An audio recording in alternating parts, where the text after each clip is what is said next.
Good evening, everybody, and we're back for a whole nother round. My name is Jasmine Courtney Bird, and I am a journalist, and I am here on behalf of Black Women in Media, celebrating 5 years of excellence in 2020. And right now, we're going to get into our health panel with Miss Amber and Dr. Lakeisha, and we're going to talk about all of the disparities affecting Black women today from mental and physical health. So, first of all, good evening, ladies.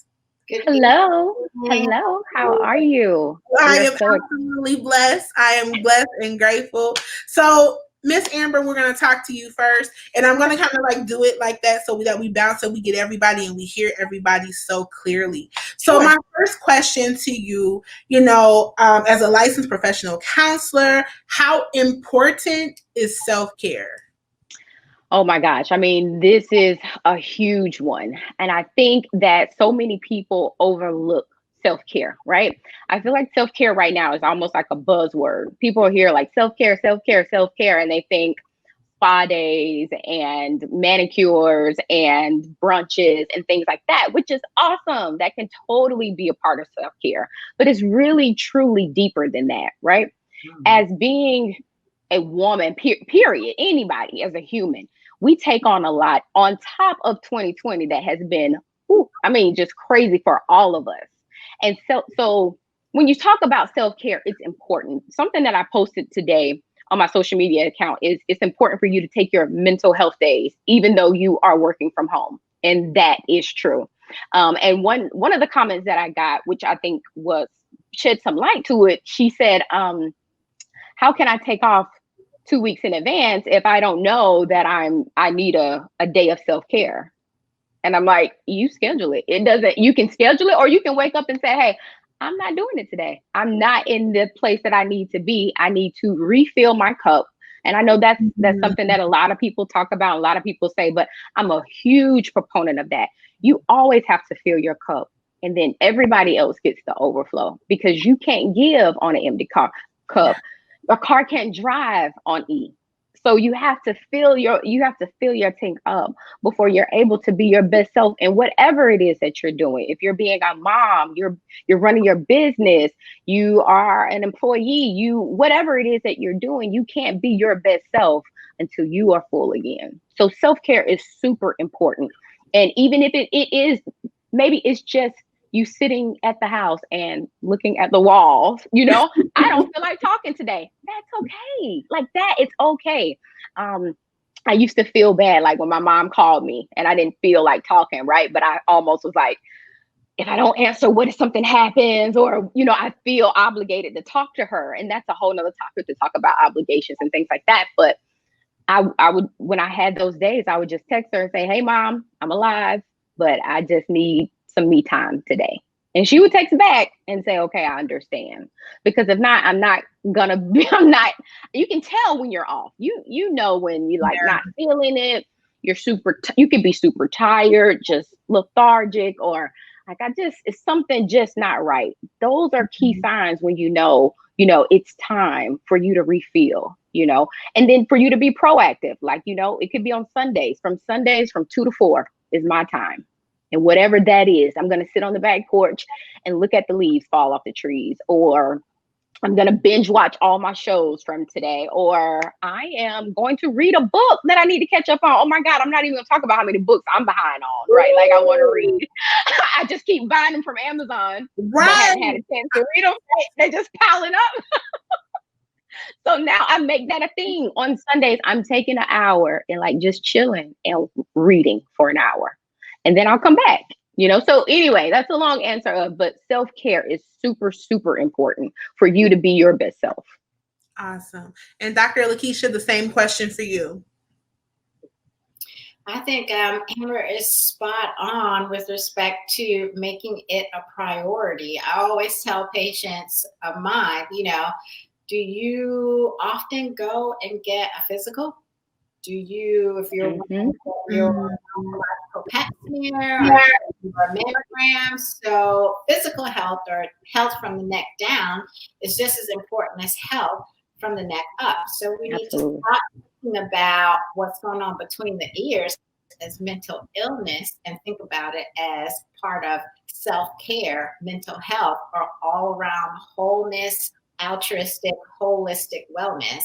And a lot of that needs to stem from what are your thoughts about yourself? Do you value yourself enough to invest, like Amber was saying, that few minutes on Sundays to read a book, that few minutes to fill your cup up? Because as she said, once you have holes in the bottom of your cup, or once there's nothing in there, then how are you going to continue to give without hurting yourself? Because then you're basically running on exhaust fumes, right? And that's when we normalize our stress, our burnout, or as Black women, sometimes we say, girl, it's gonna be all right. I'm just gonna pray it away tonight, and Lord, grace and mercy tomorrow, and I'm gonna start anew. Well, grace and mercy is beautiful, but you have to be cognizant when something is off kilter upstairs. Are you becoming irritable? Are you snapping, popping off? Are you not focusing well? Are you becoming disorganized? Are you avoiding doing certain things or talking to different people?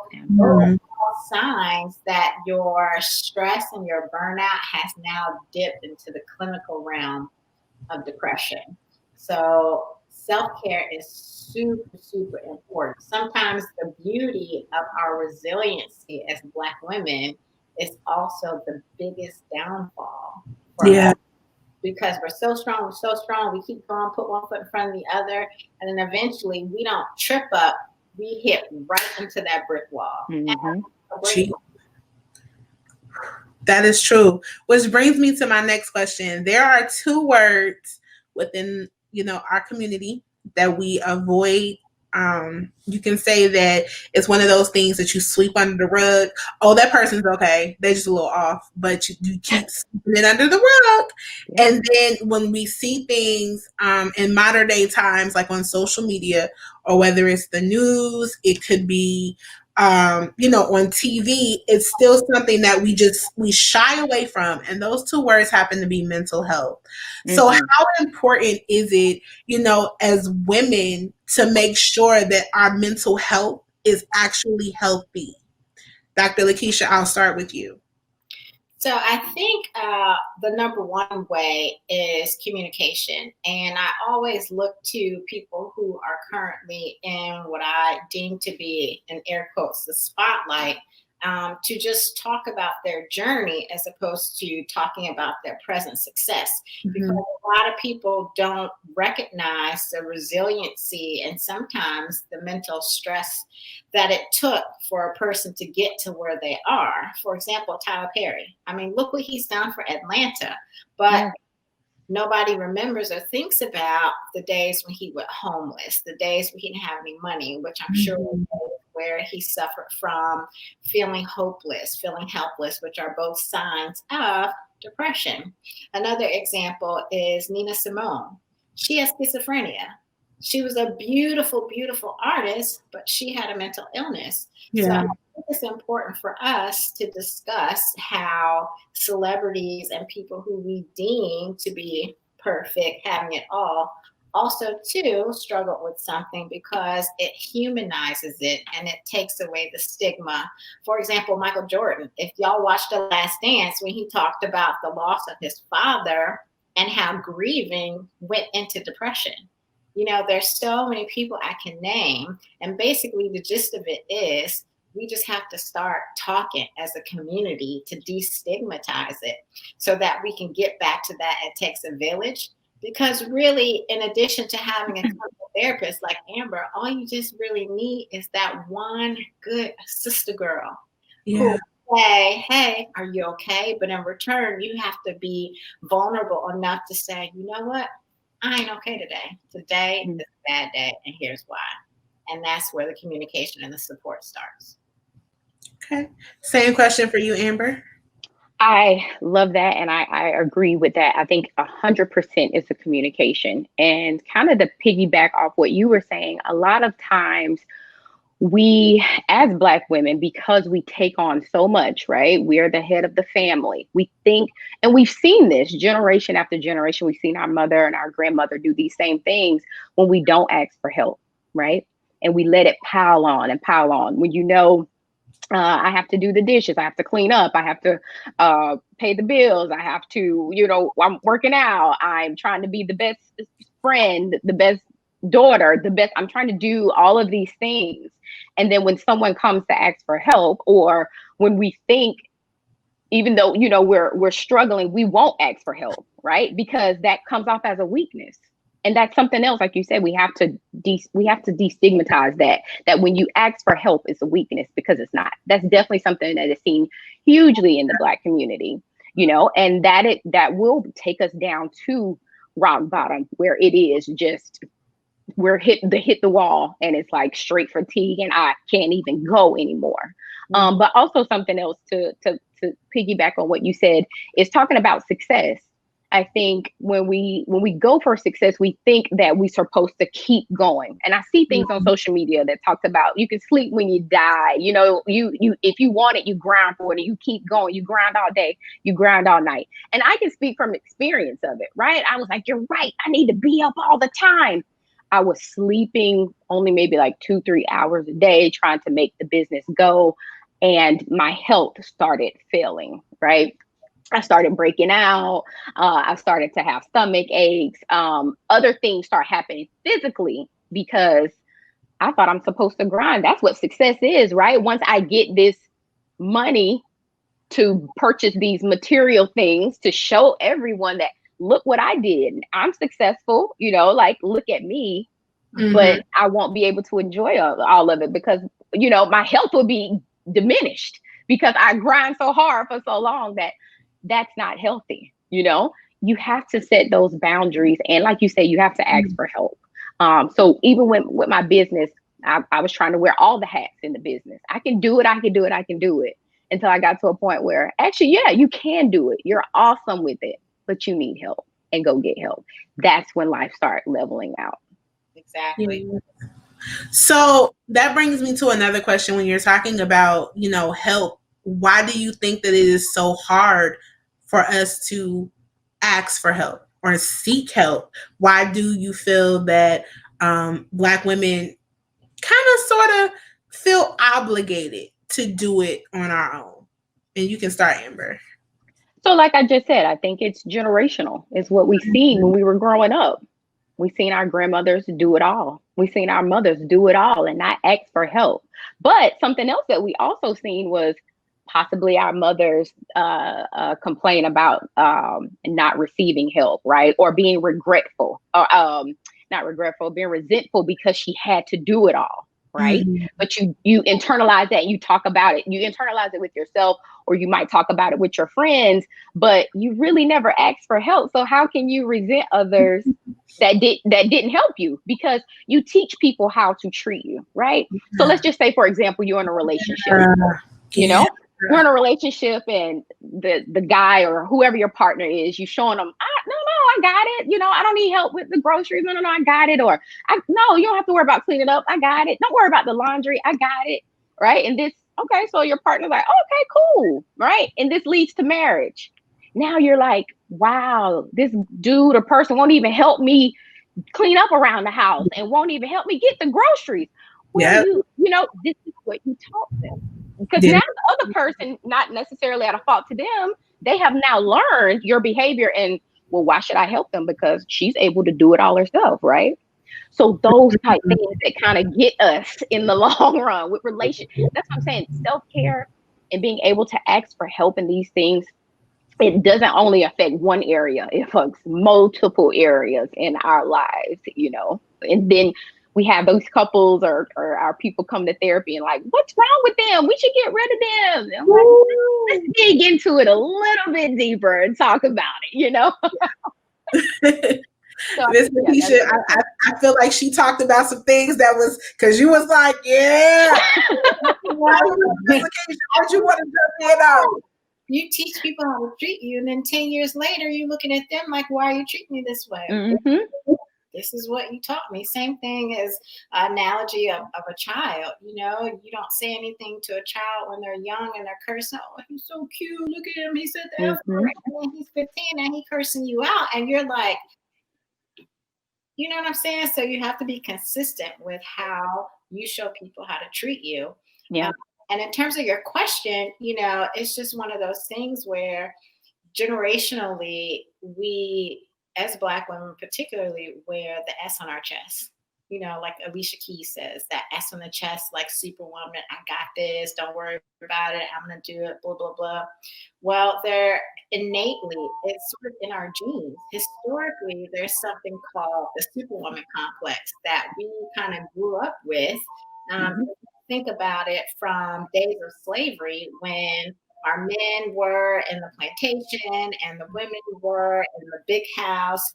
We were helping the family, the white family, nurse their children, clean their homes. And then what do? Job wasn't over then. When you got back to the slave quarters, you had to feed your own family. You had to support your own man. Some of them, you had to become a nurse because your man came home with lashes on his back from having a beat down in the fields. And then fast forward to things like Jim Crow days, right? Our Black men were still disenfranchised. Get a job legally because of the color of their skin. So who had to rise up? We had to rise up. We had to be the mom, the breadwinner. We had to be the counselor to our men because they were stigmatized. And then move forward into today's generation, the Black woman is the least respected. Yeah. Even now that we have, praise God, a Black vice president, there are still some people who will not give her props, who will make excuses and find reasons why she didn't rightfully earn what she earned. Same thing with our president trying to say, I laugh, that he's not from the United States, but that's Project Orange. We just gonna call him Agent Orange. I said, we have this genetic innate resiliency, which is cool, but at what point does the Superwoman complex become problematic to your health? There's actually clinical studies that show that the more a Black woman takes on, the higher her stress levels, which leads to high blood pressure, which leads to higher incidence of stroke, incidence of heart attack, a higher incidence of obesity, diabetes, on and on and on. So these things have clinical manifestations, and I'm not even talking about depression and anxiety. The past 3 years, Black youth aged 12 to 17, their depression rates and their suicide rates have increased threefold, y'all. And that was pre-COVID. So now post-COVID, the entire country rates of depression and suicide are increasing. So can you imagine what our youth are dealing with? And I always ask some of the women, especially high-profile women, because a lot of professional high-profile women are type A. Their resiliency is through the damn roof because in order to get to where they are, we have to break so many glass ceilings, we have to compartmentalize so much BS in order to get to that level. And I always say, hey, anybody in the room, has anybody seen their mom cry? Has anybody seen their grandmother cry? And most people don't raise their hand because they see mama and grandma and great grandma doing what they have to do and sucking it up. And it's sucking it up that you compartmentalize issues and pain and depression and death and all these things to the point where if your brain was a parking lot, by the time you're in your 40s, you done ran out of parking spaces. So you hit the wall. And that's when you start presenting with things like treatment-resistant depression, suicidal thoughts, anxiety, and they're handing out antidepressants like Skittles. I was just going to say that, When their mama is on it, when they're really initiatives and proactive measures, like Amber was saying, that will prevent us from having to take those medications if we don't need it.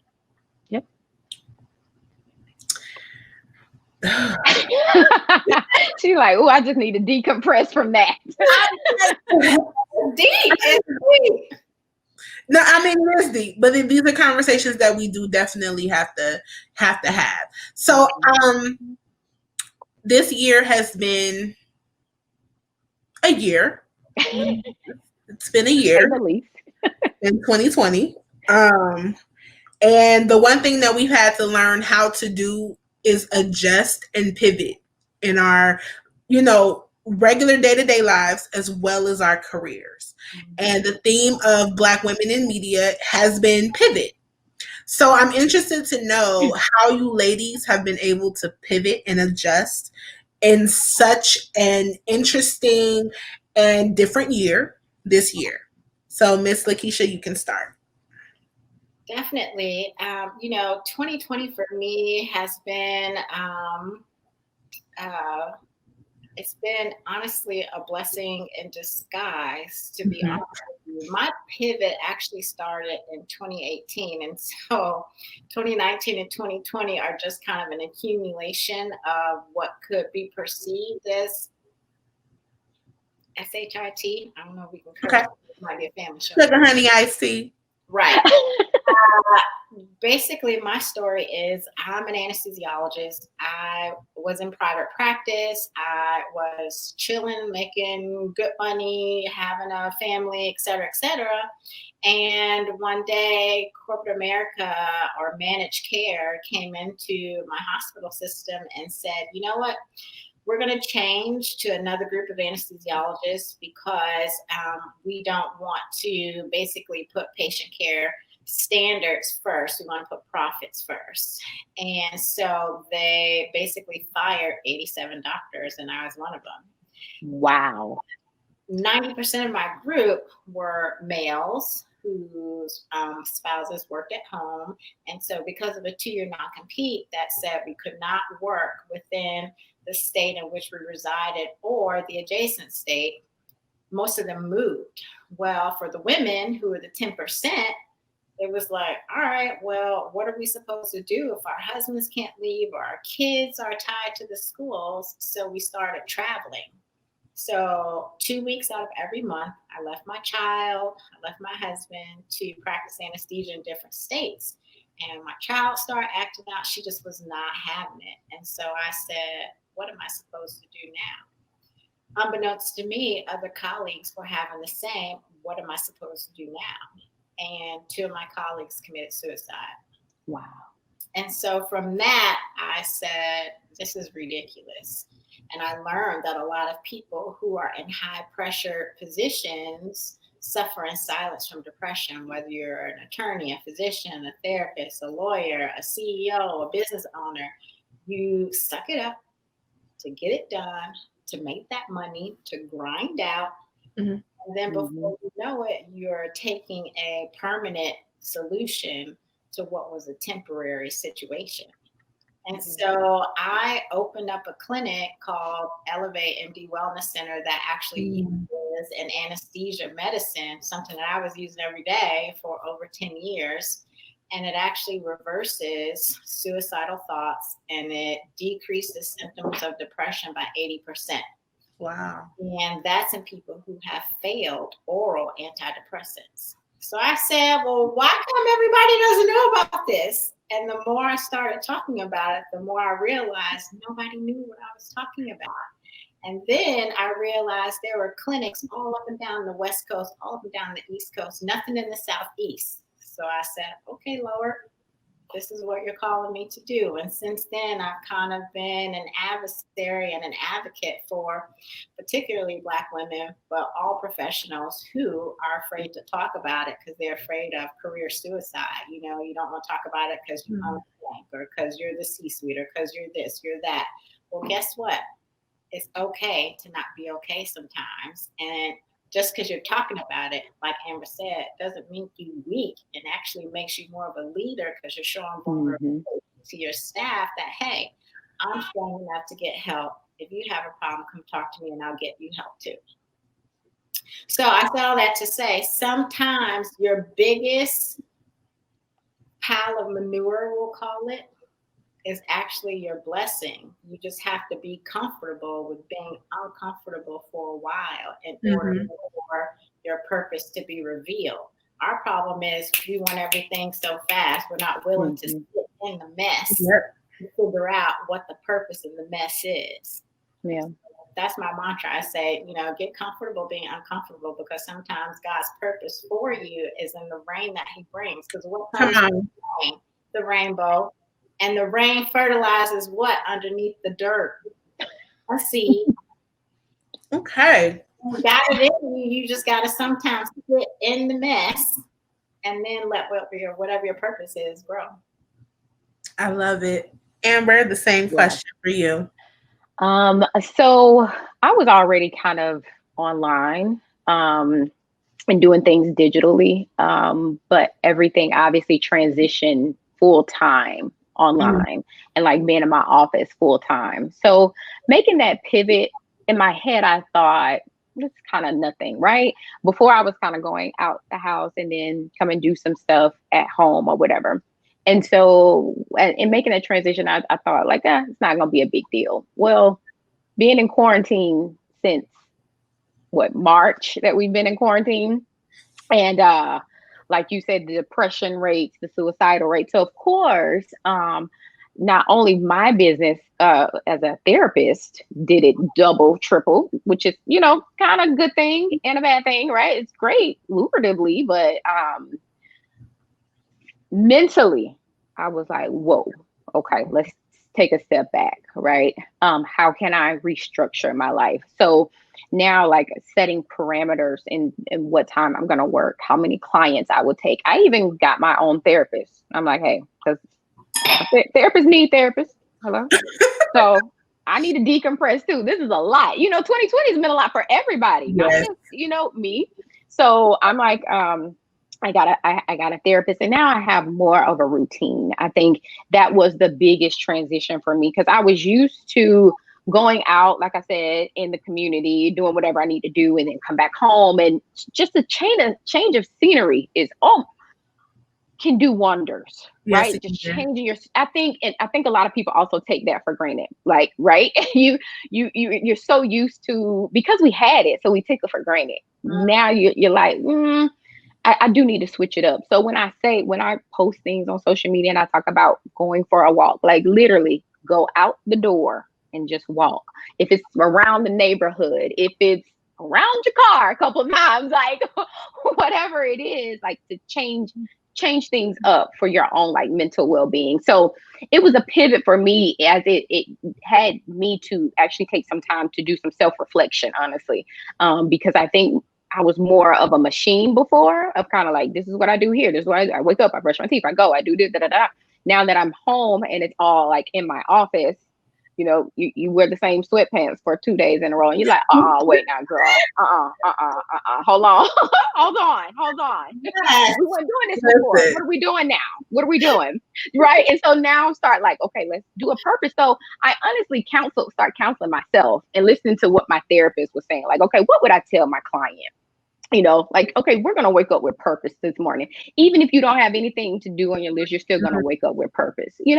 What is it for you today? Is it today is just all about self-care and pouring in your cup? That's fine. But we're going to have purpose, and instead of it being days on end of just sleeping in and kind of letting life happen, instead of you happening to life, and kind of doing your own thing. So that pivot for me was just adjusting more so for myself, really. I love it. First of all, I think everybody can equate to did I wear these sweatpants yesterday? Did I comb my hair today? Yeah, they did. Yeah, did I comb my hair today? Right. What is today, actually? Because what is the count? Like, I think everybody got into that whole mode, even when you say change of scenery, because it's like, I remember just going to Orlando, like for my birthday in June, and I was like, people, oh my God, people. The ocean, Daytona Beach. This is lovely. I can't do nothing else, but if I can't do nothing else but be in this hotel room, I'm happy for just the simple stuff. Because I think we do take like traveling and things like that for granted. And I tell people all the time, me and my friend, we talk about this a lot. Like, I think we're spoiled to a degree because, for some people, this is their way of life, like on a daily basis. But for us, we can pick up, we could go to the airport, we could go catch a Greyhound or a megabus if you want to, and travel this country all the days of your life if that's what you want to. But I think that it did take a toll on people's, mental health and mental well-being. I think COVID was just an awakening for a lot of different people. So one of the things that Dr. Lakeisha, you talked about is that we normalize stress. And when we normalize stress, it then turns into depression. What are ways that we can stop normalizing something that isn't normal? Sure. So I always talk to patients about really two categories of things: boundaries as well as core values. So I remember, first of all, therapy is fine. I sit on the couch per month, okay? Per month. I do not. That's an opportunity to regurgitate the month's stress and walk into the next month with a clean slate, or at least a semi-clean slate, okay? But I was asked, what are your core values? And I was like, oh, family, God, love. She was like, no. That's not what I'm talking about. What are your core values? I was like, okay, God, love, family. She's like, no.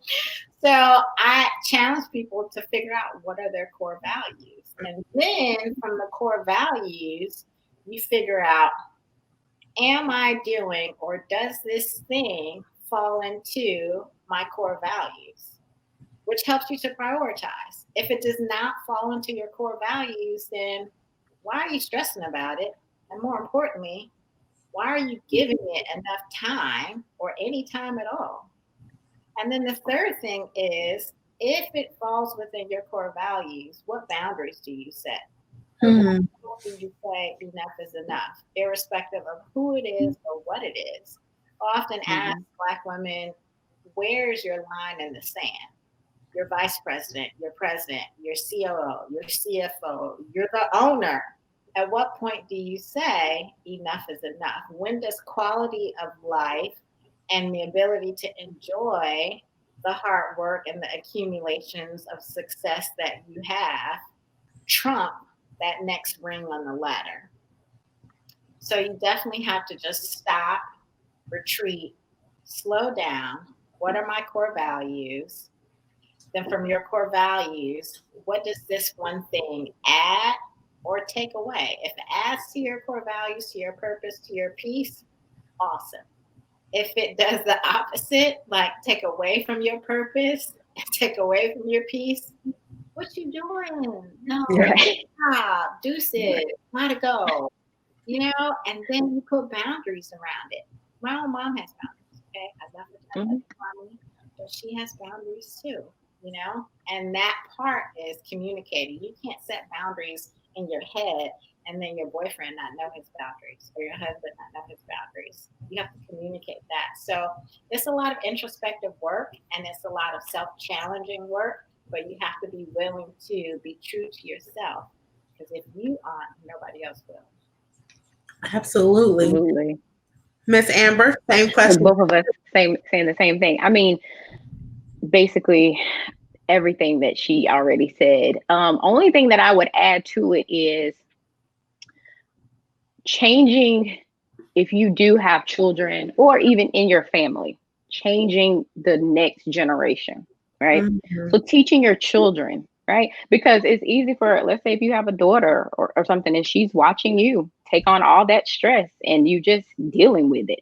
You're not setting boundaries. You're kind of letting people run all over you. She is internally, maybe you didn't necessarily speak it to her, but she observed it. Now it's a learned behavior and she's going to keep it going. So how do we stop that generational curse of letting people run over us and not having those boundaries and not knowing, like you said, those core values that you have?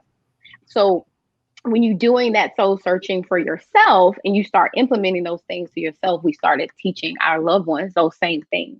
So like even when I was going in school, learning a lot of stuff, I was sharing all this stuff with my family. Like, hey, this is, I'm not being your therapist, but like, hey, that's okay for you to set this boundary with me. And I would even tell them, like, is this crossing your boundary? Even when I call my friends, sometimes I need to vent and I always ask, hey, do you have the mental space to take this on right now? Because a lot of times they may not, right? But I'm teaching her or whoever I'm talking to, it's okay for you to tell me no. And I expect the same thing from you. We let each other know like that's okay. Mm-hmm. So like each one, like how how they say you teach a woman, and a woman teaches generations, and they teach families, right? So I always try to take that. So exactly everything that you said, and then taking it and sharing that so that we can break these generational curses that continue to plague the Black community. Absolutely. And using the word no. Listen, no is a verb, And it's a noun, and it's a complete sentence. Okay. it does not require an explanation at all. You say no, and you leave that there. No. Yes. Yeah. Yeah. No is that one word universally that really never changes. No. No. In all languages. It's no. In French, no. Portuguese, no. It's like that one word that can translate into any other language. It's a blessing. It's a blessing. And listen, the professional sort of version of no, I learned this from one of my dearest colleagues and my dearest sister girlfriends. Let's just say someone emails you and you already got 10 things on your plate, and you're that token in your company or in your class, and they're asking you to be on the 20th diversity committee or mentor the 50th student. You don't have time, nor do you have the desire. And so instead of just saying no, my line is, thank you for thinking of me. However, I do not have the capacity to take that on at this time. Sincerely, Dr. Legree. That, however, will just change the whole sentence. Right. However, we'll just be like, I know this is going to be a bad response. Let me not even, however. However, will just change the tone of a whole conversation. It's a blessing. Yeah. Really a blessing. Very professional way of doing that. We definitely are grateful for your contribution to women, to men, and just being advocates for self-care and being advocates for mental health, not being afraid to talk about the disparities that are going on within the community and within the community. We definitely thank you for that. Is there any last comments that either one of you would like to say before we end this wonderful live?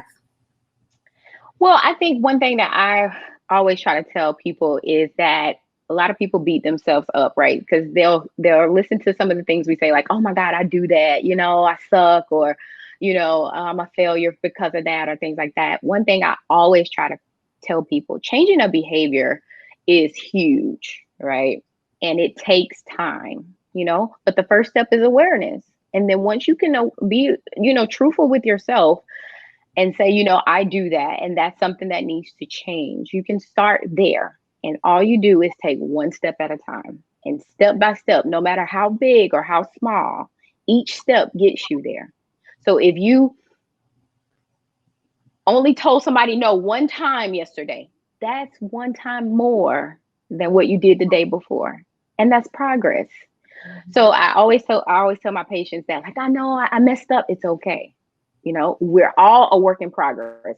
We're never a finished masterpiece. We're always evolving and being who we're coming out to be. So I always tell people that, like, just take your time, step by step. You'll get there, and it will take time because it takes time to change. Absolutely, Dr. Lakeisha. I completely agree with Amber in terms of life is about evolution. We're not the same today as we were 5 years ago, or heck, 6 months ago, right? And we won't be the same in a year from now. So just do the next best thing. For me, it wasn't even get to the next day. It was just do the next best thing. And the other thing I'll leave you with is choose you. To yourself, be true. Nobody else is going to choose you if you don't choose you first. And that's part of what Amber was saying about showing people how to treat you. You have to treat yourself that way first. So choose you first. And sometimes that means going against the grain. And some people will look at you crazy because if you used to be a yes person and now you're choosing you, which means using that wonderful word no, they'll look at you crazy. But guess what? With the blinders on, you have grace and mercy in your heart, and you have faith, and you keep it moving straight ahead, choosing you, whatever is best for you. So that knows self. Awesome. How can we follow each one of you ladies on social media? Well, I am at Black Female Therapist. All my handles are Black Female Therapist, except on Twitter. I think it's BFT Therapist. But really we have a huge community over on our Instagram page. So please come follow us. But my own personal handle is the Amber D. I really don't post a lot there because I'm all into Black Female Therapist. Like, right. Oh, we need to do this. But you can totally follow me there. Black Female Therapist or at the Amber D. Awesome. Dr. Lakeisha? Yes. Just my last name on all social media handles. Dr. Legree, that's DRLEGREE at Dr. Legree. And then I have a website, www.drlegree.com. And you can find out all the different places that I'm speaking at. I do a lot of different speaking engagements. And I also have a newsletter where I give out some monthly tips in combination with a nutritionist, a therapist, as well as a trainer. You know, working out is part of To Thine Own Self Be True as well.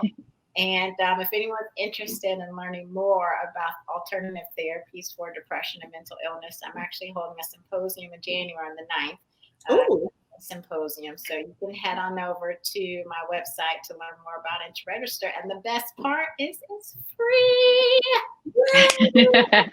Well, that's good.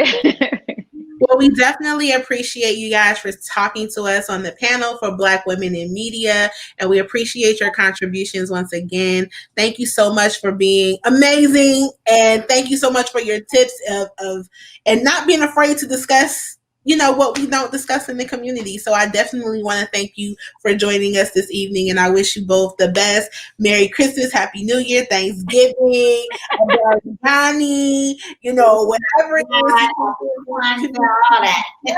Yes, Johnny to everyone.